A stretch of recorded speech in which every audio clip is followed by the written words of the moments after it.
My correct people, not be small thing no. Make una come hear wetin dey say e happen yesterday. Na yesterday Queen Naomi go court. Make una come hear with una two ear. The person, the lawyer when he dey there gangan, na him don talk come and so for where dem for interview am. I say the something shock me. Even the person when he give Queen Naomi approval, dem say he come begin dey deny.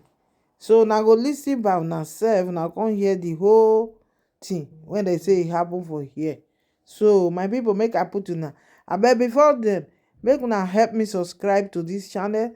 Subscribe, follow me, and leave your comment too according to wetin una watch. Almighty God na him go bless una.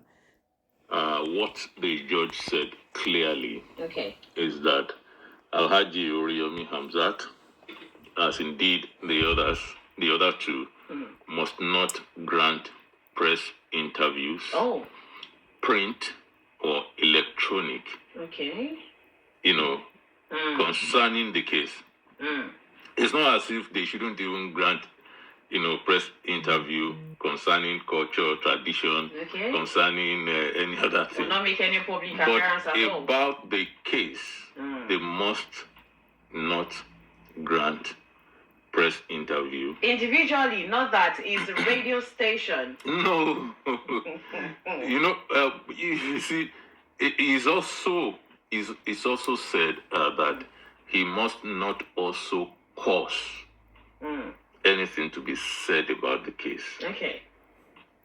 You see, that's the totality of, and we are, as journalists, we are used to these things. This is not the first time that a court would restrict or make such statements, concerning people who are wards of the court, that this is going to be your conduct For the period. for as long as this case persists, up till the time we get to the conclusion. So let me go on to first report in summary what happened in the courtroom yesterday. I'm sure he's waiting to listen to. And so we got in there and sat down in court 8, waiting for His Lordship, Honorable Justice Kamaruddin B. Olawoyin. And so the judge attended to the applications in this particular order. The first was Alhaji Abdullahi Fasasi, the principal. Second, Olori Shilekunla, and third, Alhaji Oriyomi Hamzat. That's how he attended. And in summary, Honorable Justice Olawoyin did two things before determining the bail conditions. One, he touched on certain highlights as argued by the counsel on both sides. He brought us to par concerning the highlights of the arguments of, the lawyers, and then, of course, the state. He anchored his ruling on two key factors, which I mentioned in my last report. In the case of Fasasi, the judge affirmed that the Ministry of Education indeed received an application for usage of the premises. Payment was made, acknowledgement was evident, that the state was only raising a narrative after the tragedy, that there was no formal approval. He said there was ostensible approval. That's the word he used, ostensible approval, because the ministry neither approved promptly nor denied promptly. So he said, yes, no formal approval was evident, but was that enough ground to deny bail? He asked at that point. You see, the thing is, we were dealing with bail applications, but lawyers have touched certain parts of the substantive, expected substantive suit, because there was no substantive suit at that point. And then he said, at that point, nothing said the principal could colluded or was an organizer. Then the health argument did not receive he didn't receive the favor of the judge, who said that, well, if you are saying that the facility did not have the kind of had substandard, health, system, you did not go there. Oh. And therefore, you can't say, how judges are tightly logical. So, and then he went on to, it could not then be argued that the Medicare there was non-existent or substandard. After these observations and determinations here and there, the judge frowned on the holding charge. He frowned on the holding charge and the way that led to the detention of Fasasi, and found that it was an exceptional circumstance, which is the linchpin here. That exceptional circumstance was what he relied on majorly, apart from frowning at the holding charge. The judge referred to the murder charge for a moment as conflicting with premeditation, and I think that would be further treated in the substantive suit when the fireworks begin, because we had skirmishes on the bail application. So he said apart from that, all the other charges were bailable, and no problem with those ones. And that, but that one about murder could not be heard by the chief magistrate, and that's what broke the camel's back.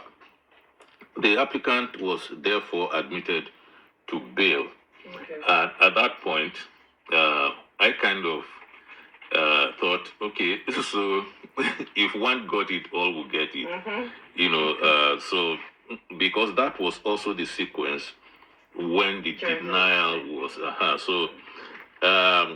He talked about an infraction on the rights by arraignment before a chief magistrate who had no jurisdiction over such a case. So he said the arraignment was null and void ab initio. So what it meant was that arraignment never existed. And the implication was that, okay, so you grabbed these people and did whatever. And so he said that underscores the denial of rights and liberties of these people. So the Honorable Justice Kamaruddin B. Olawoyin adopted the same premises to grant bail to the other two applicants, Olori Naomi and Alhaji Oriyomi Hamzat. That, in a nutshell, was what happened. Of course, you had the usual ups and downs, especially when the judge started reading his ruling, when we had our hearts in our mouths.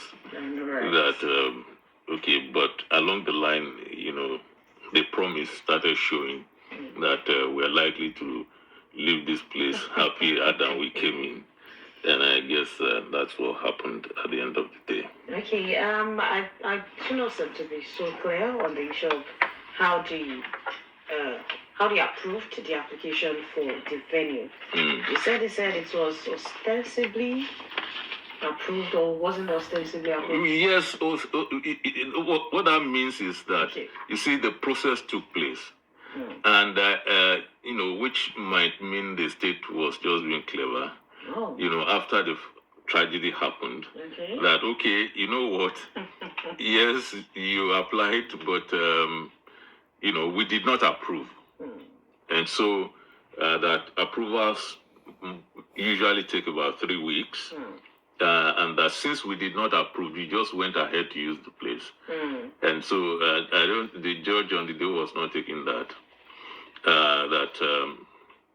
It was just because of the tragedy that you're saying that. You took money was paid, receipt issued. So if you had anything you were going to say to disapprove of the place being used, you should have done that. That, okay, your request denied or your request approved. But I guess because there's a loose way of transacting this business, and indeed according to them, it's not the first time, it's not the second time. This thing has been going on for a very long time. Very familiar and so maybe when the case, starts to be heard properly, all those things will come out, that how did you do it in the past? If you're saying this particular one, was not approved and so on and so forth. So we're going to see how these things would unfold at the end of the day. I'm sure that will be communicated, because the charges were freshly minted and submitted on Friday. So the lawyers are the ones that will get the date first, and then of course it will be communicated. I'm sure. All right then. So that's all we need to know. At this point, yes. At this point. All right, Maestro. Reporter for Adeleke. Yeah, and this it's quite fascinating. The crowd, the crowd in court, the crowd at the correctional facility, everywhere. Back over here. It would look like the return of a politician from exile. It's interesting, really. Wow, I know that. Okay. My correct people, see the way when they judge the case, my people, very very touching. I thank God though. Now God, now we will see the pray make He set Queen Naomi free.